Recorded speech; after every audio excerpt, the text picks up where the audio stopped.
अफगानिस्तानी शरणार्थियों पर आखिरकार ईरानी बॉर्डर गार्ड्स ने क्यों अंधाधुंध गोलीबारी कर दी है। एक बड़ा कांड हो गया है ईरान और अफगान के बॉर्डर पर। जानेंगे क्या है मामला। तो वहीं दूसरी तरफ भारत की मांग के आगे शहबाज शरीफ को झुकना पड़ा है। जयशंकर ने यूं ही नहीं की है बातचीत। पाकिस्तानी मीडिया ने एक बड़ा खुलासा किया है। जियोपॉलिटिक्स में बहुत कुछ चल रहा है, हमेशा की तरह जानने को मिलेगा बहुत कुछ। आइए जानते हैं इन खबरों को विस्तार से। ईरान के बॉर्डर गार्ड्स की ओर से अफगानिस्तान सीमा पर की गई गोलीबारी में 250 अफगान नागरिकों की मौत हो गई है। ईरान मानवाधिकार संगठन ने यह दावा किया है। संगठन के मुताबिक ये लोग अफगान शरणार्थी थे जो ईरान की सीमा में एंट्री करने की कोशिश कर रहे थे। ईरानी बलों ने सरहद पर इन लोगों पर गोली चला दी। हलवास का कहना है कि उसने उन अफगान लोगों से मिली जानकारी के आधार पर ये रिपोर्ट की है जो ईरान में एंट्री की कोशिश करने वाले इस ग्रुप में शामिल थे। इन लोगों ने अपनी आंखों से अपने साथियों को मरते हुए देखा।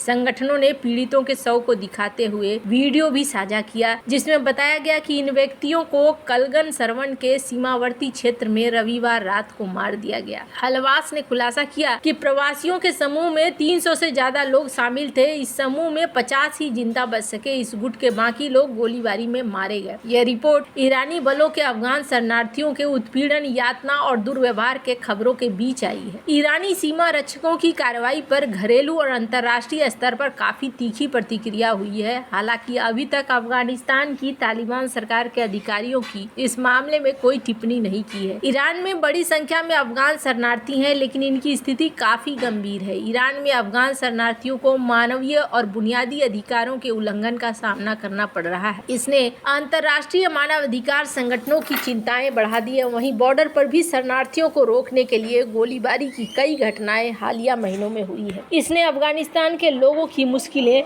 बढ़ा दी है। हालांकि आपको बता दूं, ईरान दूसरी तरफ फंसा हुआ है, फिर भी इस तरीके की चीजें बॉर्डर पर चल रही है। इजराइल के तरफ भी वो फंसा हुआ है। इजराइल पर मंगलवार को जो उसने हमला किया था, उसके बाद से कई मुस्लिम देश न्यूट्रल बने हुए हैं, तो कई मुस्लिम देश उसके खिलाफ भी हैं। जैसे जॉर्डन ने इजराइल को बड़ी मदद करी थी। इजराइल पर दागी गई ईरान की 180 मिसाइलों में से 1 दर्जन से ज्यादा को जॉर्डन ने अपने हवाई क्षेत्र यानी रास्ते में ही रोक लिया। जॉर्डन के अधिकारियों ने कहा कि उन्होंने कई मिसाइलों और ड्रोनों को रोका। हालांकि ईरान की मिसाइल रोक कर इजराइल की मदद के लिए मुस्लिम बाहुल्य देश जॉर्डन की सरकार और सेना को लोगों के गुस्से का सामना करना पड़ा है। मिडिल ईस्ट आई की एक रिपोर्ट के मुताबिक जॉर्डन सरकार ने पुष्टि की है उसकी सेना ने इजराइल को निशाना बनाने वाले ईरानी मिसाइलों को मार गिराया। मंगलवार देर रात एक बयान में जॉर्डन के सार्वजनिक सुरक्षा निदेशालय ने कहा कि हमारी वायु रक्षा ने इजराइल की ओर जाने वाली मिसाइलों और ड्रोनों को रोका। इस बयान के आते ही सरकार और सेना की आलोचना शुरू हो गई है। जॉर्डन की ओर से कहा गया कि देश की वायुसेना और एयर डिफेंस सिस्टम ने अपने हवाई क्षेत्र में प्रवेश करने वाली कई मिसाइलों और ड्रोनों का जवाब दिया।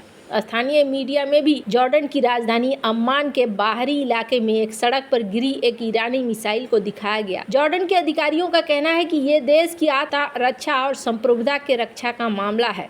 जॉर्डन सरकार के प्रवक्ता और मंत्री मोहम्मद अल मोमानी ने कहा कि जॉर्डन की किसी और से संघर्ष में शामिल नहीं होगा, लेकिन जॉर्डन वासियों की रक्षा के लिए सभी कदम उठाएगा। फलस्तीनी शरणार्थियों की सबसे अधिक आबादी वाले देश जॉर्डन के लोगों को अपनी सरकार का ये रुख पसंद नहीं आया है। जॉर्डन के कई लोगों का मानना है कि इजराइल की मदद करके उनका देश गलत पक्ष में खड़ा है। कहा जा रहा है जॉर्डन के नागरिक के द्वारा कि जॉर्डन अगर इजराइल और ईरान के बीच आता है तो क्या उसे टकराव में घसीट लिया जाएगा, उसे इसमें नहीं पड़ना चाहिए। और जॉर्डन की सेना क्यों मार रही है मिसाइलों को नहीं मारना चाहिए। खैर, जहां ईरान के साथ ये पंगे हैं तो वहीं वो नए पड़ोसी से भी पंगे ले रहा है। इन सब के बीच में आखिरकार क्या हुआ था पाकिस्तान में। शंघाई सहयोग संगठन की बैठक में हिस्सा लेने इस्लामाबाद पहुंचे भारतीय विदेश मंत्री एस जयशंकर पाकिस्तान की यात्रा के बाद अब नई दिल्ली लौट गए हैं। जयशंकर ने अच्छे से स्वागत करने के लिए पाकिस्तान को धन्यवाद दिया। पाकिस्तानी मीडिया ने एक वीडियो जारी करके दावा किया है कि भारत और पाकिस्तान के विदेश मंत्रियों के बीच खाने की मेज पर अनौपचारिक बातचीत हुई। भारत के किसी विदेश मंत्री की करीब 1 दशक के बाद ये पहली पाकिस्तान यात्रा यात्रा थी। दौरे पर पाकिस्तान और भारत दोनों ने एक दूसरे पर सीधा हमला बोलने से परहेज किया। पाकिस्तानी मीडिया के मुताबिक भारत ने साफ कर दिया था कि पाकिस्तानी पीएम जैसा बयान देंगे भारत का रुख वैसा ही रहेगा। आखिरकार पाकिस्तानी पीएम को भारत के आगे झुकना पड़ा। उन्होंने उद्घाटन भाषण में कोई तीखा बयान नहीं दिया। पाकिस्तानी अखबार एक्सप्रेस ट्रिब्यून की रिपोर्ट के मुताबिक भारतीय विदेश मंत्री ने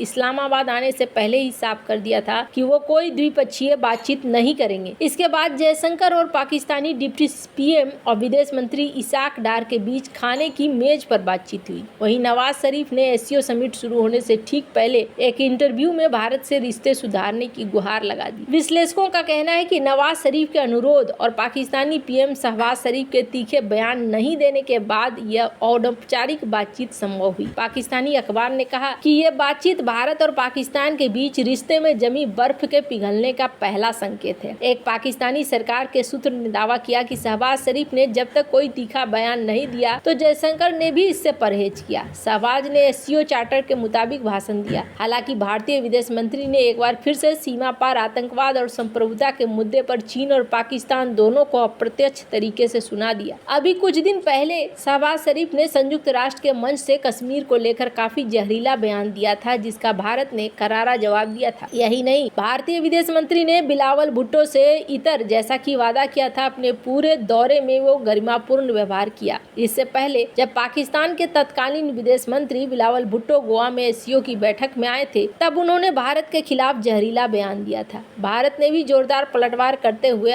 पाकिस्तान की पोल खोल दी थी। इसको लेकर पाकिस्तानी विश्लेषकों ने भी बिलावल की आलोचना की थी। एक पाकिस्तानी अधिकारी ने कहा कि दोनों देशों के रुख में ये बदलाव का एक संकेत है, एक पॉजिटिव घटनाक्रम है। हालांकि अभी हमें बहुत लंबा सफर तय करना है। शहबाज शरीफ और जयशंकर के बीच दूसरी बार हाथ मिलाने के दौरान भी गर्मजोशी देखी गई। जयशंकर ने पाकिस्तानी प्रधानमंत्री शहबाज शरीफ और विदेश मंत्री इसाक डार का आभार जताया। उन्होंने एक दिवसीय दौरे के समापन के बाद सोशल मीडिया प्लेटफॉर्म एक्स पर एक पोस्ट करते हुए धन्यवाद दिया। रावलपिंडी के नूर खान एयरबेस पर भारतीय वायुसेना के विमान में सवार होने के बाद विदेश मंत्री एस जयशंकर ने अपने एक्स अकाउंट पर पोस्ट किया। उन्होंने लिखा कि इस्लामाबाद से प्रस्थान कर रहा हूँ। प्रधानमंत्री शहबाज शरीफ, उप प्रधानमंत्री और विदेश मंत्री इसाक डार तथा पाकिस्तान सरकार को आतिथ्य और शिष्टाचार के लिए धन्यवाद। इससे पहले साल 2015 में भारतीय विदेश मंत्री ने पाकिस्तान का दौरा किया था। दिवंगत सुषमा स्वराज ने इस्लामाबाद में हार्ट ऑफ एशिया सम्मेलन में शिरकत की थी। अब यहाँ पर देखने को मिल रहा है कि चीजें बदलती हुई